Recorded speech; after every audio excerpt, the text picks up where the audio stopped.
Hola chicos, teniendo en cuenta las exposiciones pasadas, se decidió profundizar un poco más en los tres periodos de la era mesozoica.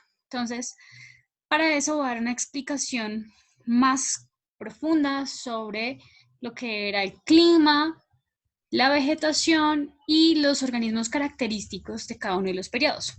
Recuerden que en la era mesozoica fue una era donde se pasó prácticamente ya a la vida terrestre de los animales. Quienes predominaron fueron los reptiles. Recuerden que los anfibios tienen todavía parte de su ciclo vital o reproductivo en el agua, mientras que los reptiles tuvieron esa ventaja del huevo amniota. Ya en el periodo Triásico encontramos entonces aquellos reptiles que lograron sobrevivir, adaptarse a las condiciones cálidas del planeta en ese entonces, y pues obviamente en el periodo Trásico, como hay un descenso en los niveles oceánicos, ya que pues emergen cordilleras y demás, entonces se genera un menor vapor de agua en el ambiente, lo que hace que sea cálido, pero a su vez sea árido. Es decir, encontramos condiciones más secas, por lo cual los reptiles, por su tipo de piel escamosa, entonces son más resistentes a esta sequía en el ambiente. Entonces, durante este periodo, como podemos darnos cuenta en la imagen, en el periodo Triásico ya se forma lo que era el continente, el supercontinente llamado Pangea, pero que se encuentra en toda la zona ecuatorial. Entonces, podemos ver casi que los continentes posicionados como están hoy en día, es decir, encontramos Norteamérica en la parte de arriba, Suramérica en la parte de abajo, África también ya separadita, y lo que es Europa y Asia hacia la parte también del norte. En ese caso, entonces, vemos que están unidos y se forma un solo océano. Entonces vemos formado una sola masa de agua, y hacia este lado vamos a ver lo que se llama el mar de Tetis, lo que conocemos como el mar de Tetis, donde en ese momento pues era un clima bastante apto, adecuado para formar los grandes arrecifes de coral.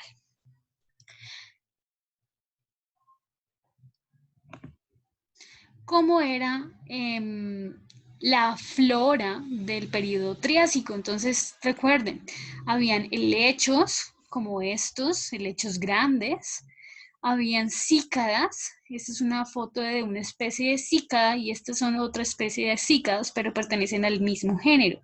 Son cicadáceas, entonces son plantas gimnospermas que se reproducen por medio de semilla. O sea, ya tienen semilla, pero no tienen fruto como tal. Entonces tienen unas esporas y unos penachos. Acá vemos otro ejemplo que son los jingos. Entonces seguramente habrás escuchado el jingo biloba. El jingo biloba es una especie de jingo que solamente se encuentran en Asia, tienen esta forma y estas son sus semillas, pero no están protegidas con un fruto. Entonces, básicamente encontramos aquí los insectos pues predominantes eran herbívoros o carnívoros también, eh, pero no eran polinizadores. ¿Qué animales encontramos en el Triásico? Entonces recuerden que de los anfibios pasamos a los reptiles y empezaron a surgir pues diferentes tipos de reptiles. Entonces básicamente eran los que se apoyaban en cuatro patas y luego pasaron a ser aquellos que podían pararse en dos. Entonces, son los animales más característicos no solo de este periodo, sino de toda la era mesozoica. Aquí vamos a encontrar pues el origen luego de los mamíferos y de los que van a continuar como las aves. También encontramos reptiles que habitan el océano. Dentro de los primeros reptiles que encontramos son los pelicosaurios. Entonces, existían diferentes tipos de pelicosaurios, unos que poseían este velo, otros que no lo poseían, todos eran cuadrúpedos y tenían la característica de que podían regular su temperatura. Entonces podíamos encontrar este tipo de pelicosaurios. Sin embargo, pues estos, aunque están muy, muy lejanamente emparentados con los mamíferos, es decir, a partir de ellos surgen unos reptiles mamiferoides que tienen ya una estructura de pelo. La mayoría de los pelicosaurios se extinguieron a finales del periodo Triásico. Eso quiere decir que ellos desaparecen, pero sus predecesores, que ya no son pelicosaurios, porque ya poseen otra estructura pues morfológica y poseen pelo, entonces ellos son los que van a dar origen luego a los mamíferos, pero como tal, los reptiles pelicosaurios desaparecen, se extinguen a finales del periodo Triásico. Encontramos también a un tipo de reptiles anápsidos. Recuerden que los anápsidos son los que no tienen ningún agujero. En el caso de los pelicosaurios son sinápsidos. Entonces, estos reptiles sinápsidos son aquellos que tienen ya un agujero, tan solo un agujero aparte de su orificio orbital. Los anápsidos pues son los que no tienen ningún agujero en su cráneo, solamente el de su ojo, el orbital. Entonces, los anápsidos pues los cotilosaurios eran unos reptiles anápsidos y pues que aparecieron desde el Carbonífero, pero pues estuvieron hasta el Triásico. A su vez también se extinguen a finales del periodo, pero tan solamente permanecen uno de sus predecesores, que son todos los testudines, es decir, las tortugas, es decir, de todos los reptiles que existen actualmente, solamente las tortugas vienen de estos cotilosaurios, es decir, de este tipo de reptiles anápsidos. Entonces, ni la serpiente, ni el cocodrilo, ni la iguana. El único reptil que se conoce hasta el momento que sea un anápsido, es decir, que no tenga ningún orificio en su cabeza, aparte del agujero orbital ocular, entonces son las tortugas. También encontramos en este periodo los protosauros. Entonces los protosaurios, como ustedes se dan cuenta en la imagen, son unos reptiles que poseen un cuello bastante largo, más que el tronco. Entonces su característica era que utilizaban ese cuello para poder capturar su presa. Entonces esto hace deducir que era un reptil carnívoro, depredador. Tenía aproximadamente 25 vértebras en su cuello. Lo que hacía era que cuando él cazaba dentro del agua, podía expandir su cuello, su diafragma, y eso lo que hacía era como succionar, generar un tipo de succión dentro del agua. Lo que hacía era que se arrastraba la presa hacia él y poderla consumir, atrapar. Se parecen mucho a las iguanas o bueno, a los reptiles actuales. En realidad, estos protosaurios no los encontramos hoy en día, se extinguieron, pero en el siguiente periodo pues van a dar paso a los reptiles marinos, como lo son el ictiosaurio y los sauropterigianos. Los sinodontos, entonces esto parecía un perrito, ¿verdad? Pero era un reptil mamíferoide, es decir, ponía huevos, pero ya tiene pelo. Entonces tiene una estructura muy parecida a los de los mamíferos, pero con reproducción totalmente reptiliana. Entonces ellos aparecen desde el principio del Triásico, ¿sí?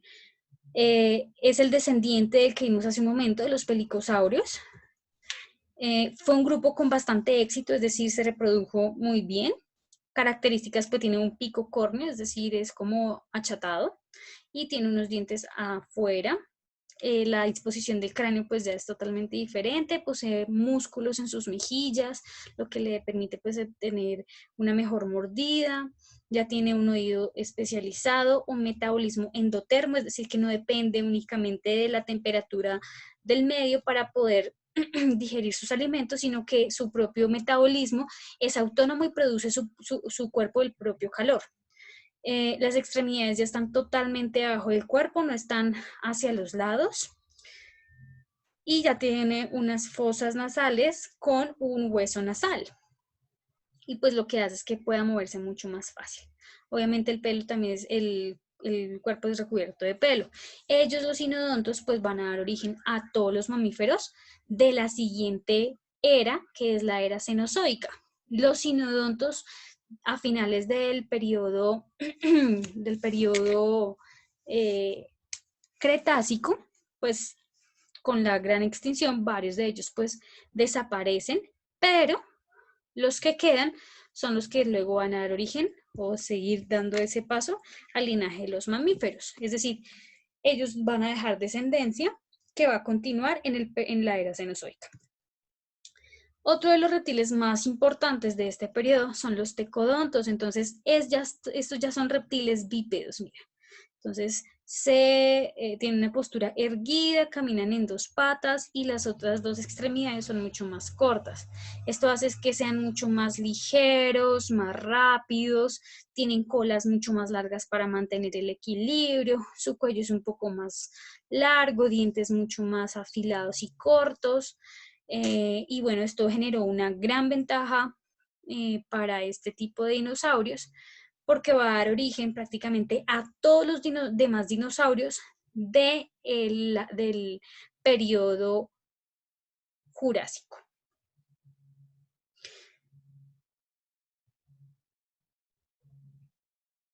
Bueno, este dinosaurio también pues dio o va a dar origen más adelante a los reptiles voladores y a los reptiles también acuáticos. No todos, miren acá, no todos los tecodontos pues eran súper ágiles y bípedos, y algunos volvieron a su postura de 4 patas como lo vemos acá y evolucionaron pues a otros tipos de organismos como los acuáticos, como lo son los cocodrilos. Entonces miren, de los tecodontos pues salen los cocodrilos, es decir, hay una línea directa entre los tecodontos y los cocodrilos actuales. Y luego viene la rama de los dinosaurios. Entonces, los dinosaurios encontramos los saurisquios y los dinosaurios ornitisquios. Entonces, recuerden que en la exposición de sus compañeros les aclaré que los dinosaurios saurisquios son los que poseían caderas o la estructura de caderas de reptil, propios de los reptiles. Y los dinosaurios ornitisquios son los que tienen caderas que son iguales a las de las aves. Y por último salen los pterosaurios. Entonces los pterosaurios son otro tipo de dinosaurios únicamente voladores.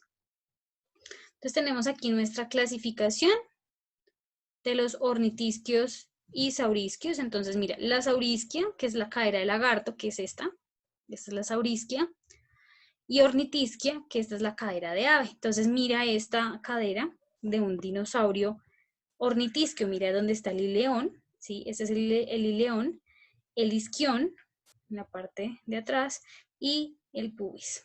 Entonces, esta cadera es propia de las aves, inclusive las aves actuales. Entonces, el ileón es el hueso, uno de los huesos más fuertes, y pues que va a unirse con la columna vertebral.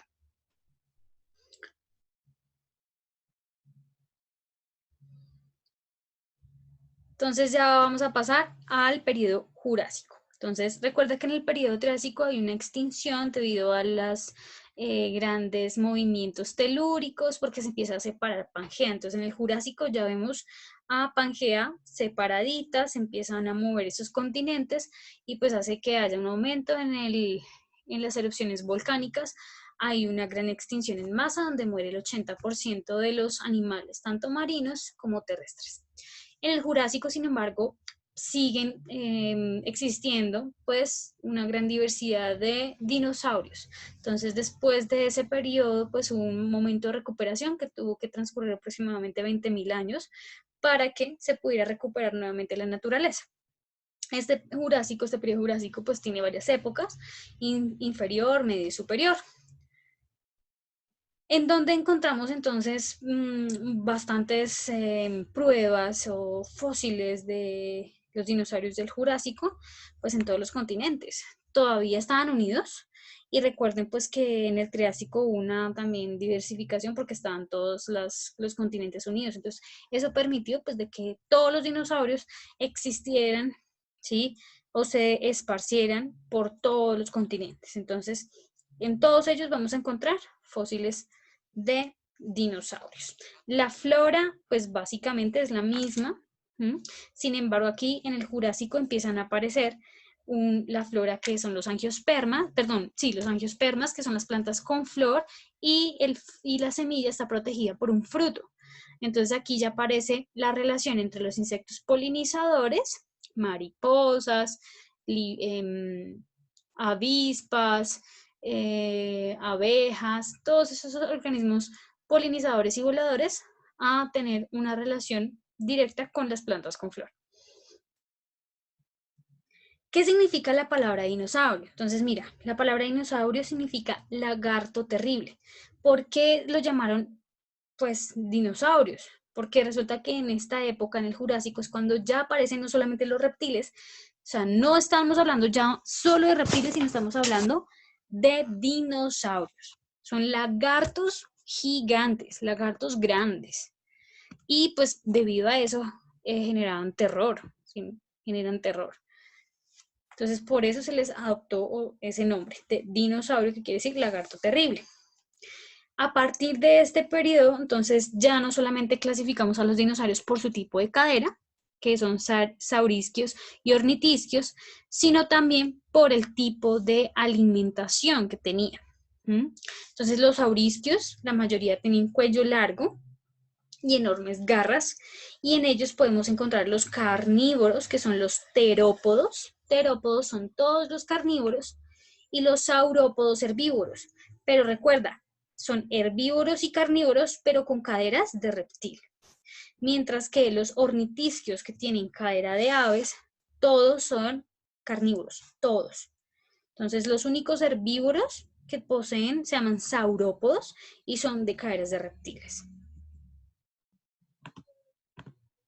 Acá vemos algunos ejemplos. Entonces, por ejemplo, tenemos aquí el Griponix, tenemos acá el lagarto de Lufeng, tenemos el reptil maravilloso, que es un reptil acuático, el Dilophosaurus, el Plesiosaurus, el Dimorphodon, el Fabrosaurus, el Protosuchus, tenemos el Peloneustes, tenemos el Cetiosaurus, el Megalosaurus. Entonces tenemos de todo, de todo. Tenemos acá otro reptil, que este es propio de China, el Ceratosaurus. Acá ya tenemos un herbívoro. Tenemos el Archaeopteryx, muy importante, porque es el que va a dar paso luego a las aves. Un dinosaurio ya con plumas. El Rhamphorhynchus, el Sordes. Y uno de los más representativos de la era jurásica es este dinosaurio terópodo, recuerda, es carnívoro, que se le llama el Allosaurus. Entonces fue el más importante. Casi siempre nos dicen que es el T-Rex, pero ese es uno de los grandes errores de Jurassic Park y esas películas, porque en el periodo jurásico no está o no aparece todavía el T-Rex. Uno de los grandes depredadores del Jurásico fue el Allosaurus, que es este. Y medía hasta 12 metros y pesaba casi 2 toneladas. También aparece el Archaeopteryx, míralo. El Archaeopteryx también es un descendiente del dinosaurio Velociraptor. Y este tenía un tamaño de un cuerpo más pequeño, era más o sea, sus huesos eran menos pesados, lo que lo hacía más veloz. Y bueno, casi siempre los fósiles no vienen con las plumas, sino con impresiones de plumas. Aquí vemos algunos de los animales herbívoros y marinos. Entonces está el Aplocanthosaurus, el Apatosaurus y Brontosaurus. Aquí vemos, bueno, el Gallardosaurus, un animal marino. Y aquí parece a una tortuga, el Caribemis. Ya en el periodo Cretácico, entonces vamos a encontrar como los más grandes reptiles carnívoros. Son los más pesados, los más grandes y los que casi siempre nos muestran en Jurassic Park, pero que no es verdad. Entonces, en el Cretácico pues se continuó ese auge de los dinosaurios y vemos grandes saurópodos en tierra. Entonces me devuelvo para que tú recuerdes qué eran los saurópodos. Saurópodos, es decir, animales herbívoros con caderas de reptiles. Y también los vamos a encontrar en el mar. Pero, pues estos ya poseen unas características de animales carnívoros. También vamos a ver el inicio de las aves con plumas y animales con pelo. Vamos a ver también diferentes especies de pterosaurios. Y pues al final del periodo Cretácico, muchos de los saurópodos, es decir, de los animales pues herbívoros que poseían pues su forma bípeda, pues vuelven a sus 4 patas, como es el brontosaurio. Este animalito que vemos acá, este dinosaurio, es el Deinonychus. Este reptil tenía cerca de 2.40 metros de longitud, poseía un cráneo grande y los bordes de las mandíbulas estaban dotados con dientes cerrados parecidos a cuchillos, muy pequeñitos. Aquí ya aparece el Tyrannosaurus, ¿sí? El T-Rex, un tetrápodo del Cretácico tardío. Miren, o sea, del Cretácico, ni siquiera aparece en el Cretácico inferior, sino al final. Cretácico tardío. Tenemos aquí el Plateosaurus, que es el ancestro del Triásico tardío de los saurópodos gigantes, es decir, de los herbívoros. Acá ya tenemos los Apatosaurus, el enorme saurópodo del Jurásico, que antes se le llamaba Brontosaurus. Entonces el Brontosaurus, también mírenlo acá, que es del Jurásico, perdón, del Cretácico. El Iguanodon, entonces mírenlo cómo era de grande, es este que está acá. Estaba en 2 patas, pero era herbívoro. Entonces recuerden, muchos de estos saurópodos luego pasaron a ser así, de 4 patas. Acá vemos entonces algunos de los reptiles voladores o dinosaurios voladores. Este se llama el Sordes pilosus del Jurásico tardío, este. Y pues ya tiene una cobertura de pelo, o sea, tiene pelo que lo recubre. Acá vemos, por ejemplo, el Sperornines, que es ya características de un ave. Y tenemos el Quetzalcoatlus.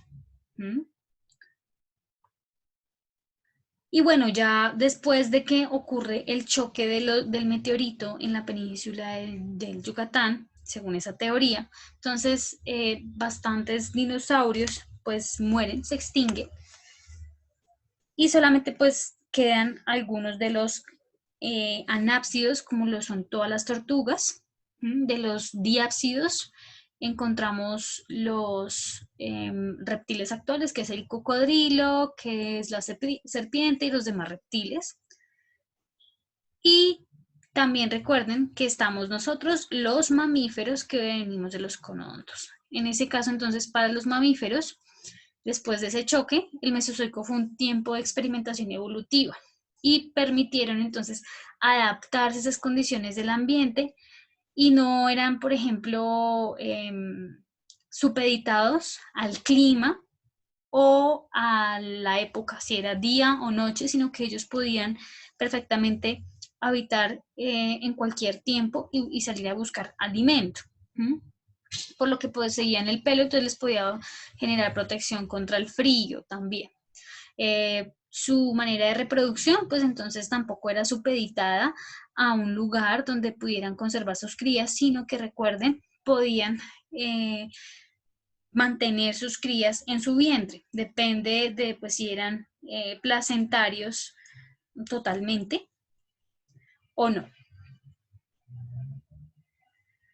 Luego, pues ellos se van a expandir en toda la era cenozoica, que va a ser pues la era de los mamíferos principalmente.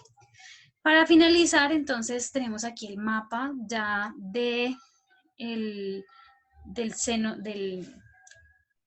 finales del periodo Cretácico, en donde ya están los continentes, pues tal cual como los conocemos hoy en día. Se forman pues obviamente los casquetes polares, y aquí en esta partecita nos muestran pues donde se supone que fue el choque del meteorito en la península de Yucatán, Y pues los puntos rojos que vemos acá pues son varios rastros del iridio que poseía el meteorito y que fue esparcido a varias partes y regiones del mundo, lo cual indica que eso generó un cráter y una onda expansiva donde volaron muchos gases y muchas partículas de polvo cargadas de ese mineral hacia todas partes del mundo. Entonces, ese es uno de los hallazgos y teorías que se tienen de la desaparición de los dinosaurios y luego el auge de los mamíferos. Eso sería todo. Vamos luego a continuar con nuestra era cenozoica.